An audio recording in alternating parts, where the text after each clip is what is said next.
All right, I will say good morning. Good morning. Let us begin by thanking all of our sponsors for this morning's share. To thank our annual Talmud Torah sponsor, for Tavshin Pei Hey, the Tilson Mishpacha of Eretz Yisrael, for dedicating all of the shiurim and drushos this year as a zechus for besuros, tovos for Am Yisroel.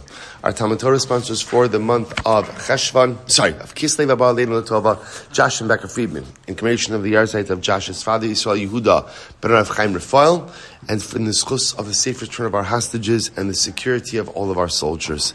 Sammy and Malka Esterson, in memory of their parents, Ludwig Stiefel, Sarah Stiefel, and Hinda Esterson, Zichronim Livracha, and in memory of their dear friend, brave soldier and beloved husband and father, skilled physiotherapist Naftali Gordon, Hashem Yikom Damo, Naftali Yonah, Zichronim Livracha ben Dani and Beaty Gordon. And Beaty Gordon, Sheikhiah, Beaty Gordon.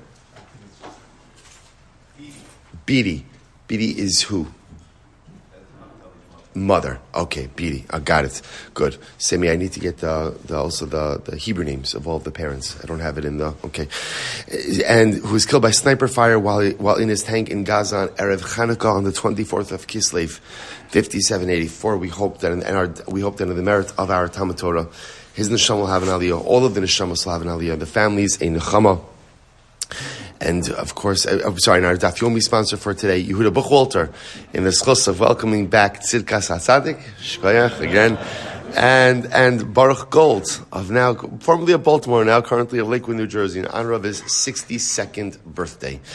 We wish a very happy birthday, Meretz Hashem, to Baruch, who is the zechus to be back, Baruch Hashem, in learning of the Rebbe's Torah.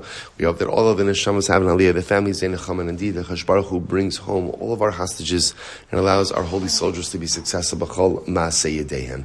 But with that, let us begin. We have a lot to do. Actually, really not a lot. Still of the shorter dafim now, Baruch Hashem. So we are picking up today's daf is Kuf Samech Gimel 163. We are picking up on Kuf Samech Beis 162b.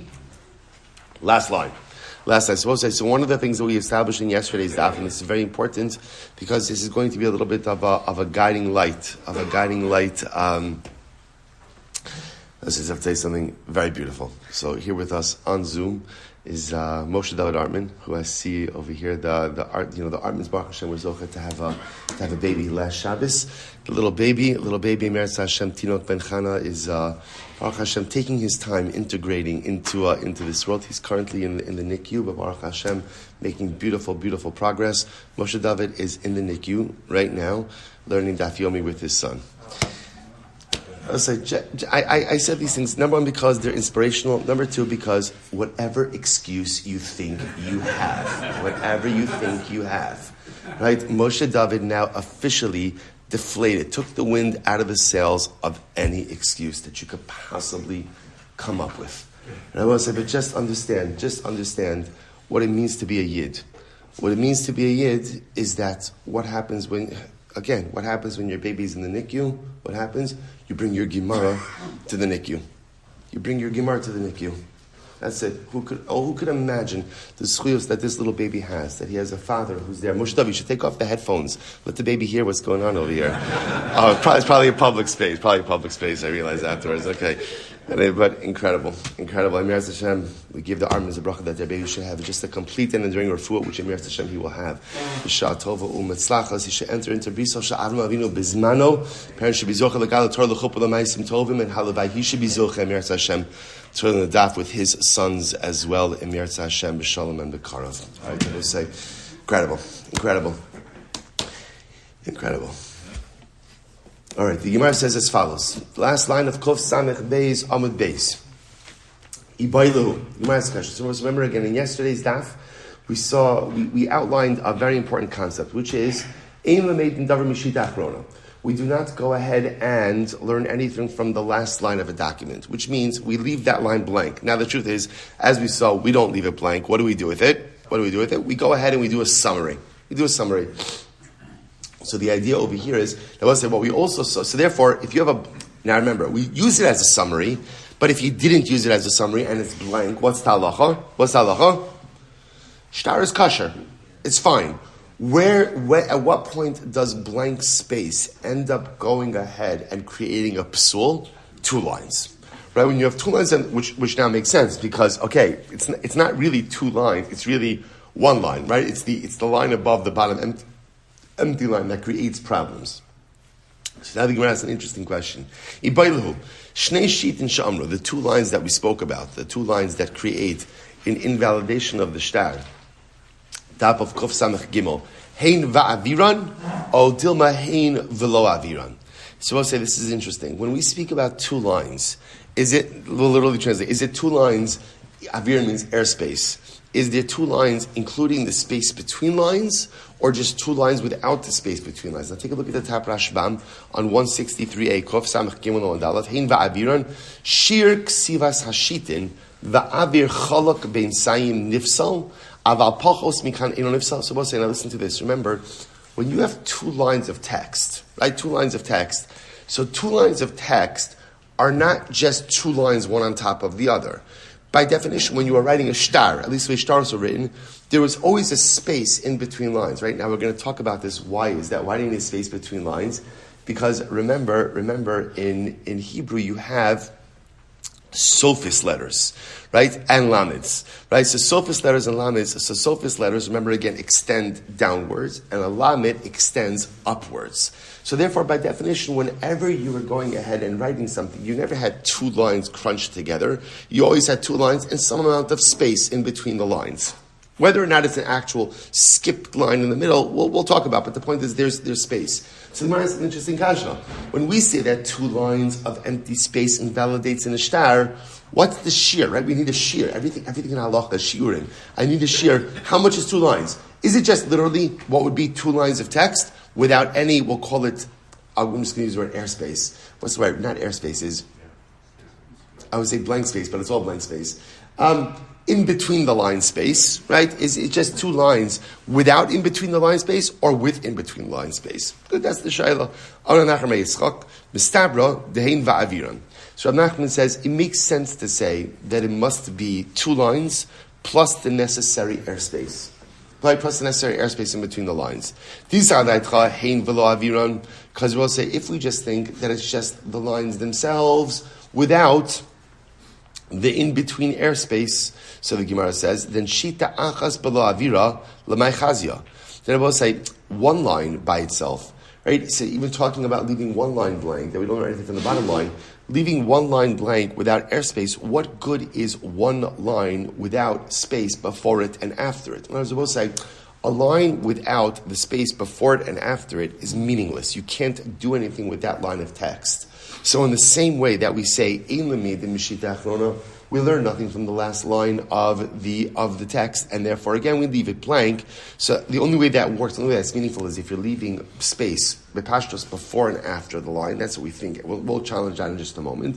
So too, the two lines that we're talking about must have their airspace along with it as well. Okay, alav shmamina, hein va'aviran shmamina. So therefore, again, Allah l'maisa, it must be that when we speak about the two lines, again, remember again, it's two lines that invalidate the shtar. So I must say when we speak about the two empty lines of space, the two empty lines which invalidate the shtar, it must be that amount of space are the lines themselves, including the airspace as well. Okay, fine, shmamina. And I will say that is indeed the halacha. Let's take a look at the Rashbam for just a moment. The Rashbam is almost right across on the right hand side in the short lines, three lines. In shir sheet and sha'amru, b'shir ksav yedei edim shuyos. Oh, sorry, not yet. Good. So we'll say that's halacha number one for today. We're going to knock out a lot of stuff today. So number one is we know two empty lines of space on a shtar invalidate the shtar. The size of those lines is not just two lines, but rather again it's two lines and the corresponding blank space in between the lines as well. Beautiful. Next. Rav Shabsi. Rav Shabsi says in the name of Chizkiah, Shnei Shit and Sha'amru, going back to these two lines that invalidate a shtar, B'ksav yedei edim v'lo ksav yedei sofer. Okay, so I will say, so this is very interesting. So those two lines ultimately again are, this is talking about now the width of the line.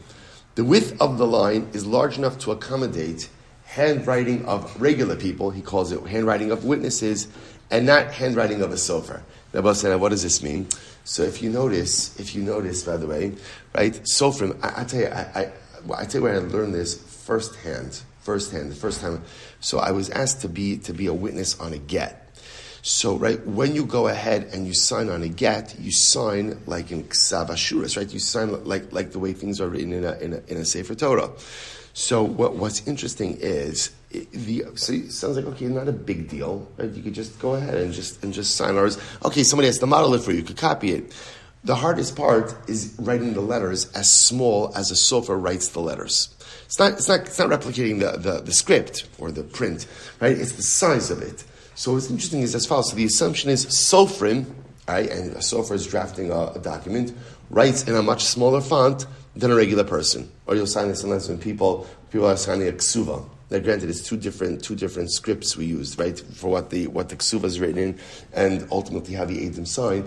But b'pashtos, regular people sign in a much larger font than a sofer is writing. So this is very interesting. Reb Shapsi says in Bechizkiah, Reb Shapsi says that the two lines that we talk about, the two lines of empty space that invalidate the shtar, the width of those lines is wide enough to accommodate the handwriting of what he calls Eidim, which means regular people, and not narrow enough for sofrin. Right? That's what it is. It's wide enough. So the Gemara says, "V'lo ksavi de sofer," and not for the sofer. My timer. So I'll say, just explain to you what this means is what it sounds like it's saying is like this: that if there are two lines of space that are left, but the lines are thin, so that only a sofer could write text in there, that would not invalidate the shtar. It's only if the lines are wide enough that a regular person could write something in there, that's what invalidates the shtar. Now, my time, what's the reason for that? But I will say, because why? What are we concerned about when it comes to two lines of empty space? What are we concerned about? Forgery. I will say, who's forging the shtar? Or, I say better, who's not forging the shtar? The sofer, right? No one's going over to the sofer. Listen, hey, buddy, let me slip you a couple extra shekel and do me a favor and just, write something else in this line. That's not usually how forgeries are working. Usually, again, what's happening is the sofer is delivering a finished product and someone else is tampering it with it afterwards. So the only time someone's really going to tamper with it is if the line is wide enough to accommodate writing of a regular person. But if the only way to write on that line is by employing a sofer is not going to, the assumption is the sofer is not really going to capitulate. He's not really going to participate ultimately in this act of erroneous behavior, and therefore Allah L'maaseh won't go ahead and invalidate the shtar. So we'll say it's really very interesting. So now we keep on adding on different details. So we ultimately now see it's two lines of empty space. And it's two lines of empty space with the corresponding blank space in between the lines. And now the lines have to be wide enough for a regular person to write. But if they're so thin that only a sofer could write in there, it would not invalidate the shtar. So fascinating. Take a look at the Rashban for just a moment. My timer called the Mizayef Lav Lagabe Sofer. At least literally, if somebody wants to forge the shtar or temper the shtar, they're not going to the sofer. So the Gemara says, Ulai lo yovelo velo yishma elav la urei nafshe. Because also remember again, if a sofer gets involved, now you see the Yisroel will say, if a sofer gets involved, why wouldn't a sofer tamper with the shtar, right? Why wouldn't a sofer be a party to this? And I will say now, by the way, it's not because of some higher moral ground. It's because this is a sofer's business. And if it gets out that he's into shtar tampering, then what happens? He's going to lose his parnasa. He goes on, Ella ose betzina, besoch beso. So who's going to manipulate the shtar? So one of the parties is going to manipulate it. And the only time really, right, the only way to really tamper with the shtar is one of the parties to the shtar is going to do it. The parties to the shtar are not so from themselves. They don't know how to write like a sofer, and therefore the only way for them to manipulate it is in larger print, in larger text. Fine. So the Gemara says, V'kamo. So now the Gemara asks, so at the end of the day, so now what we've established is, you need two lines of space, right? Two lines of space. The lines themselves have to be wide enough that a regular person could write in it, right? And there also has to be corresponding blank space in between the lines so as to allow for writing. So now the Gemara says, okay, so in total, how much blank space are we talking about that would invalidate the shtar? So the Gemara says, Kamo. Already Yitzchak ben Elazar, Kigon, L'cha, ze al gabe ze. Supposed to listen to this, it's very interesting. So it would have to be enough space to write L'cha, one word, one lecha on top of another lecha. They're both saying, this is interesting. Now, what happens if you were to line up two lechas, one on top of the other? So remember, again, we'll say, what does that essentially mean? That effectively becomes like 4 lines, right? Why? Because you've got the top lamed that extends upwards, right? The top ches, right? Ches sofis, that chav sofis, sorry, that extends downwards, right? Then on the bottom line, on the second line, you have the lamed, second lamed that extends upwards, right? And ultimately, again, the second chav sofis that extends downwards. That's what happens if you were to put a lecha on top of a lecha. Alma kasavar shnei shitin va'arba avirin. So it turns out that ultimately, again, it's 2 lines with 4 corresponding blank lines in between. So it's 1 blank line above, 1 blank line below for the ches sofis of the top lecha, then the next blank line for the lamed of the second lecha, and then another blank line for the chav sofis, of the second lecha on the bottom. So essentially, according to this approach, it would be really. It doesn't have to be a complete line underneath each of the lines of the text, but enough for the lamed and the sofis chafs, right? Then the chafs to be able to extend down. That's the idea over here. So therefore, it turns out he calls it 2 lines and 4 air spaces. 4 air spaces, or really 4 blank spaces. Okay? Rav Chia bar Abi Amr Mishmei De'ula Kegon Lamid Milamala V'chaf Milamata. So Rav Chia bar Ami holds a little bit differently. He holds that the 2 lines that we talk about are really ultimately, again, enough for a lamed to extend upwards and a chaf sofis to extend downwards. Alma kasavar shnei shitin shlosha avirin. He says really it's 2 lines, 2 blank lines with 3 corresponding blank spaces. Okay. Rabbi Avao Amr Kigon Baruch, this is interesting. Rabbi Avao Amr Kigon Baruch ben Levi b'shita achas. He holds ultimately, again, that, what does it mean? It's enough space to write a Baruch ben Levi on 1 line, sorry. I will say, now what happens when you write a Baruch ben Levi? This is interesting. So now here you can see it actually in print. What happens when you write a Baruch ben Levi? You've got the chav sofis of Baruch that extends downwards, and the lamed of Levi, which extends upwards. So what does this mean? Kasavar, shita achas u'shnei avirin. It's really ultimately, again, essentially 2 lines really means 1 line with 2 corresponding blank spaces, 1 above it and 1 below it. Okay, suppose I say, just interestingly enough, now we come to really our first point of machlokes, or which is interesting, because up until now, everybody was on the same page, because now that we've established that the empty space, right, the empty 2 lines is not just empty 2 lines, but rather, again, is the corresponding blank spaces that go before and after text. How much is that all together? That's a machlokes. Okay? Says the Gemara. Amarav. Here we go. Amarav. Lo shono ela bein edim l'ksav. So we'll say this is very interesting. So Rav comes along and says as follows. When do we hold that 2 blank spaces, right? Two lines of space, shnei shitin, 2 blank lines of spaces invalidate a shtar?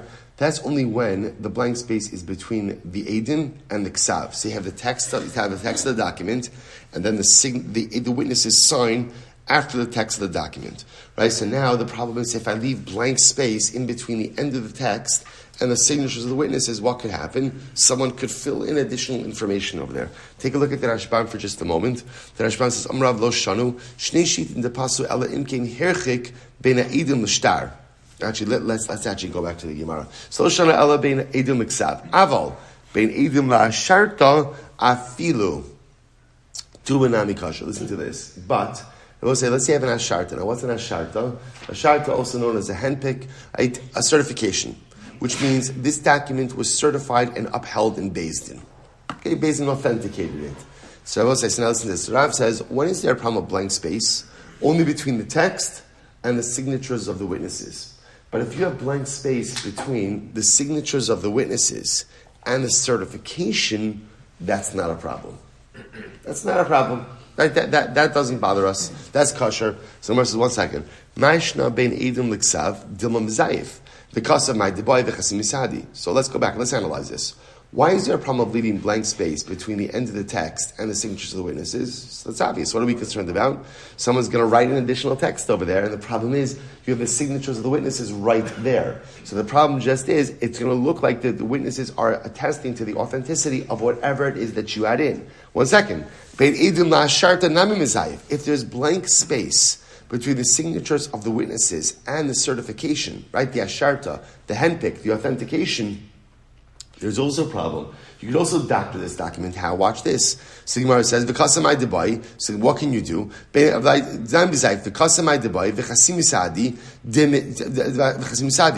tell you what I could do. If there's blank space between the signatures of the witnesses and the certification, here's what I could do. I can lop off the entire top part of the shtar, right? Cut off everything from below the signatures of the witnesses and above. Then what do? Write whatever you want. Forge signatures of witnesses, and what do you have in that document? What do you have there? You have a handpick. You have an asharta. You have a certification. In other words, if there's space, we'll see here what's happening over here. We're afraid that we say the halacha l'maisa, if there's too much space as defined by 2 lines between the end of the text and the signatures of the witnesses, that invalidates the shtar because you can write whatever you want in that empty space, and it looks like it's valid because it's coming from the signatures of the witnesses. But the Gemara said, but if there's space between the signatures of the witnesses and the certification, the handpick, that's fine. Why? If there's blank space before the handpick, before the certification, that's terrible. You can lop off the entire part of the shtar, write whatever you want in the blank piece, forge the signatures, and the whole thing will look valid. Why? Because you have an asharta on that document. Right? Also, that's even worse. Right? Because once something has been certified and based in, it's beyond reproach. So you could essentially write up an entire new document. Granted, you'll have to forge the signatures of the witnesses also, but not a big deal because you've got that handpick, you've got that asharta right on there. To which the Gemara says, no, dimitayit. It's not a problem, because when there is blank space between the signatures of the witnesses and the certification, we fill in that part with ink. We blot it out with ink. Right? And we just go ahead and... Oh, so by the way, a couple of people asked, Daniel Golfaz actually mentioned this to me yesterday. He's like, again, a lot of times with blank space, what we could just do is we could just go ahead and make a line, which is what we do, for example, today in a ksuva. So let's say again, a lot of times, especially if you buy like a pro forma ksuva, so there's a lot of space that's left there. So let's say you don't need all of that space for the chassan's name or for the kala's name or for anything else. It's important that what we do is we draw a line. We draw a line through that so that no one should be able to go ahead and write anything else on there. So the Gemara says, not a problem. If there's space in between the signatures of the witnesses and the certification, not a problem. We just go ahead and blot it out. We fill it in with ink. To which the Gemara says, if that's the case, so why not go ahead? So if that, so the Gemara is like, hello, so if that's what we're doing, that we're filling in blank space with ink, then why don't we do that on the top part of the shtar also, in the space between the text and the signatures of the witnesses? We're spending all of this time speaking about blank space. Why not just say, whatever blank space there exists in a shtar, fill it in with ink and be done with it? So it's interesting. Amri, because here's the problem. Amri sahadi atiyutahu dechasimi.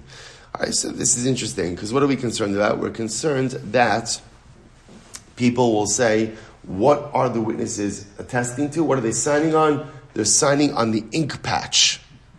Now I'll say, this will make sense in just a moment. The Gemara says, okay. If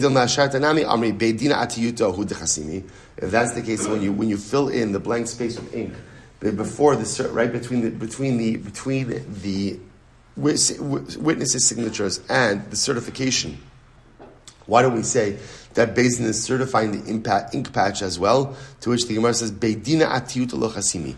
A Beis Din doesn't certify an ink patch. Now, what does this mean? So Rashbam points out here something very important. They'll say, how intelligent do you have to be a witness? Not that intelligent.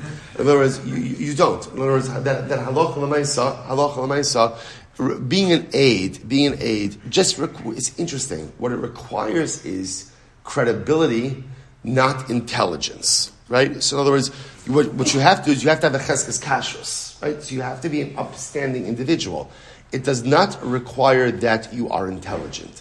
So therefore, again, witnesses, and it's essentially, again, we're talking about like witnesses on a Reuven's lending Shimon $10,000. So again, he just needs someone to witness it. So who is he grabbing? Who is he grabbing? He could be grabbing someone off the street. Again, a yid has a cheskes kashrus. That's what we assume over here. So halacha l'maisa, again, when it comes to witnesses, if there's a patch of ink, sometimes someone really doesn't know what's going on. They're signing, and there's a concern that maybe they're signing that, oh yes, that is a fantastic patch of ink, right? I saw Reuven make that patch of ink. By a certification is only done by Beis Din. Beis Din is intelligent, Beis Din knows what it's doing, and therefore, again, there's no concern that one is going to say, oh, the certification is on the patch of ink. That's ridiculous, because Beis Din ultimately, again, is intelligent individuals. Okay. The Gemara says, so what we have over here is as follows. So remember, what is Rav highlighting to us? Rav is highlighting over here that the only time that blank space is really problematic is between the shtar and the witnesses. But if there's blank space between the witnesses and the certification, the handpick, the asharta, that's not a problem. Now what we've additionally seen is that Allah Chalamaisa, what are you doing with the blank space between the witnesses and the certification? You're filling it in with ink. Okay, so the Gemara says, 1 second. So the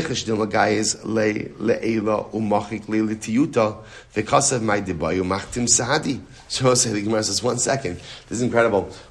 So now, fine. So you think you've solved the problem by filling in the blank space between the witnesses and the certification with ink. Why shouldn't we be similar to the following? Someone's going to cut off the shtar right below the signatures of the witnesses. Lop it off. Erase the ink and write a whole shtar on it. Write a shtar on it, forge the signatures of the witnesses, and you have a certification right there, and they have a totally certified fraudulent shtar. Why do we be concerned with that? The Gemara says, after all, v'amarav shtar habba hu ve'edav alamacha kasher. Rav paskins that halacha l'maisa, if someone presents a shtar, and it's clear the shtar was erased, but it's written, and it has witnesses on it, right? Rav holds that the shtar is a kosher shtar. So even though you filled up the blank space with ink between the signature of the witnesses and the certification, this is still an exploitable shtar. Amud Beis Rabbi say, 163b, to which the Gemara says, Hanicha l'Rav Kahana the Masnila B'Shmei Shmuel Shapir. So according to Rav Kahana, ultimately again, who establishes this according to Shmuel, this makes sense. Take a look at Tav Rashbam. Kof Samach Yom Beis. Hanicha Rav Kahana the Masnila.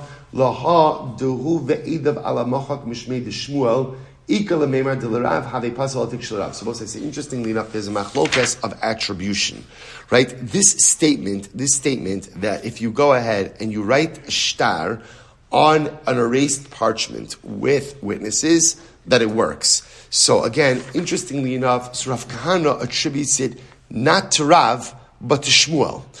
Then the universe is in perfect equilibrium, right? Why? Because Rav is the one who's saying that we fill in the space between the witnesses and the certification with ink.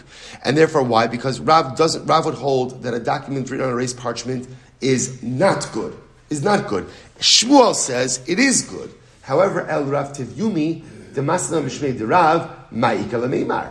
But according to Rav Yumi, who holds that it is Rav, then I will say Rav seems to be contradicting himself, right? Because Rav said, how do we deal with blank space in between the signatures of the witnesses and certification? Ink it. Yeah, but then Rav also says that what? If somebody presents a shtar that's written on erased parchment, right, the shtar is kosher. Then Rav's contradicting himself. Then how does inking it help? Because the shtar is still tamperable, because what could someone do? Lop off the top parts right below the signatures of the witnesses, erase the ink, write on it, forge the signatures, and you've got a certification right there. So how is inking it helping it? Goes to the Gemara's Michael Neymar. Kasavar, Kolki is very interesting. Kasavar, Kolki agavna, in Mekaimin also min asharta shava elamina edim shabo. So this is very interesting. So Rav, according to this approach, Rav will say, yeah, if you present a document that is written on erased parchment, and I will say, so you come to Beis Din with a document that has erased text, right? The parchment is erased, and so the text and the signatures of the witnesses are written on the erased part of the document, and the certification is on a non-erased part of the document. Rav says, the document is kosher, but it raises suspicion, and we will certify it. But we will not rely on the certification that's there. We will certify it based on finding the witnesses. So essentially, Rav says, as much as if you present a shtar like this, we won't summarily dismiss it. But Lamaisa, we also won't simply rely on the asharta that's there. We'll certify it based on the signatures in the document. Well, essentially what Rav is saying is, they say, we're dan lekaf zechus, not dan lekaf shtos. Like, in other words, when somebody shows up in a beis din, and part of the document is on erased parchment, and part of the document is on non-original parchment, that raises a red flag. So again, Rav is not going to say, we're not going to automatically throw it out, but we're also not simply going to rely on the certification that is on the document. Okay? Incredible. So we'll say, so ultimately, yes, I just want to point out, so therefore what's happening according to Rav is like this. According to Rav, the only time that blank space is going to pose a problem is when it's, according to the Gemara, is when it's between the text and the signatures of the witnesses. But if you have a certified document and there is blank space between the signature of the witnesses and the certification, the handpick, the asharta, Rav says that does not invalidate. But what do we do with that space? We fill it in with ink. Now, does filling it in with ink make the shtar totally untamperable? No. Because what could happen? Somebody could cut off the shtar right below the signature of the witnesses, erase the ink, write a new document, forge signatures, and they have an asharta on it already. The Rav says, you're right, you could do that. But if you show up in Beis Din with a document like that, we're not relying on the certification. We're going to certify the document based on this. We're going to track down those witnesses. And certify the transaction based on those witnesses. Okay, beautiful. Rabbi Yochanan says as follows. Rabbi Yochanan Amar, Lo shanu ella bein ha'edim l'ksav. So Rabbi Yochanan says, furthermore again, when is there a problem blank space? Only between the witnesses and the text. Aval ben edim la'asharta, afilu shita achas pasal. Oh, so Rabbi Yochanan vehemently disagrees with Rav. Whereas Rav said the only time that blank space really poses a problem is when between the text and the witnesses. So comes along Rabbi Yochanan. Rabbi Yochanan says no. When do we say that ultimately again text is empty space is a problem? Empty space is a problem between text and witnesses. But again, even there, how much space is a problem? 2 lines. But space between the witnesses and the certification, even 1 line of space will invalidate the document. Okay, incredible. So much more chamor. Afilu shita achas pasal. So Gemara says, 1 second. Ma'ishna gab bein edim la'asharta. So what are we concerned about? Why so machmir? Why so machmir between the witnesses and the certification? Dilma gayis li'iloi dekasef hu ve'eda b'shita achas. So this is very interesting. Because what are we concerned about?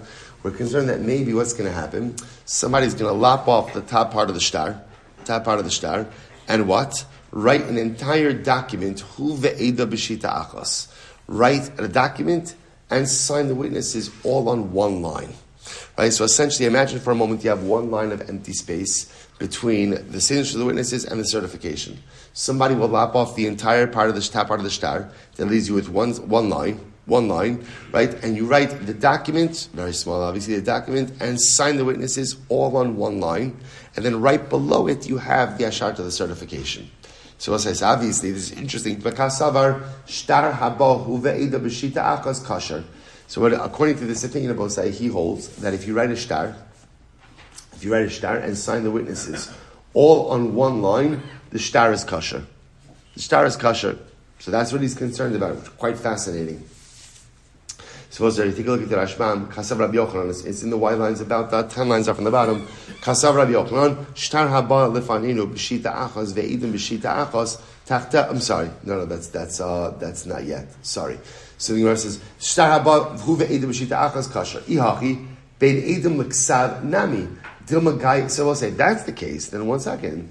Then the truth is empty space, even 1 line of space between the text and the witnesses should also invalidate the shtar, because what could he do? He could lop off the entire text part on top, right? I'm sorry. So I'll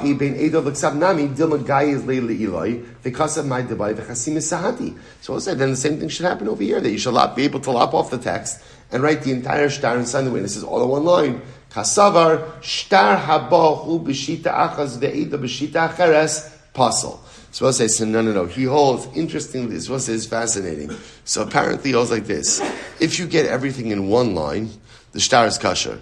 But if you get everything in two lines, right, literally again, shtar haba hu b'shita achas, ve'ida b'shita acheres, so which is the document, right, the text in one line, and ultimately, again, the witness is on a separate line, that's possible. That's possible. The Gemara says, so if you look at the Rashbam, that's because Rabbi Yochanan. The Rashbam says, Rabbi Yochanan, shtar haba lefaninu b'shita achas, ve'ida b'shita acheres, tachta puzzle, ki the precious taima, mishum de'in lameidim b'shita achrona. So we'll say, this is fascinating. This is fascinating. Why? What's the concern over here? Because the concern is if the witnesses are on the last line, then it's invalid shtar. Why is it invalid shtar? We'll say, why? We don't learn anything from the last line. Now, how that reconciles with what was just said before, we'll have to see. But so if you were to go ahead and write a shtar on one line, witnesses on the last line, and then again, that would not work. Why? Because lemaisa again, that's ein lemeidim mishita achrona. Okay. So maybe why do we be concerned about the following? Maybe halacha lemaisa. He could claim, right, maybe indeed he could claim that he wrote the text and the idim on one line, and then what happens? And the other witnesses are just there because he claims, you know what, I like idim, and I just wanted to add on more idim to my shtar. Kasavar, kol ki gavna ein makaimin osa min ha'edim shalamata, ela min ha'edim shalamala. It's interesting enough, you would say in this kind of case, or osai, where we are fearful that someone is adding on additional witnesses that may or may not exist. When we establish the shtar, we establish it based on the earlier signatures and not on the later signatures. Right? So we'll stop over here for today. We're going to pick up. So we have to be mevar Rabbi Yochanan a little bit more, right? So, but essentially what we end off with is a fundamental machlokes in Rav and Rabbi Yochanan about space between the witnesses and the certification. Rav says space between the witnesses and the certification does not invalidate the shtar, but just fill it in with ink so that you can't. So at least it ameliorates the concern of tampering. Rabbi Yochanan says no. Space between the witnesses and the certification is a shtar killer, and even one line of empty space in between the signatures and the certification will negate the validity of the shtar. So again, more Rabbi Yochanan and halacha l'maaseh miras Hashem tomorrow. All right, Chevron on Zoom. Have a wonderful day, everyone.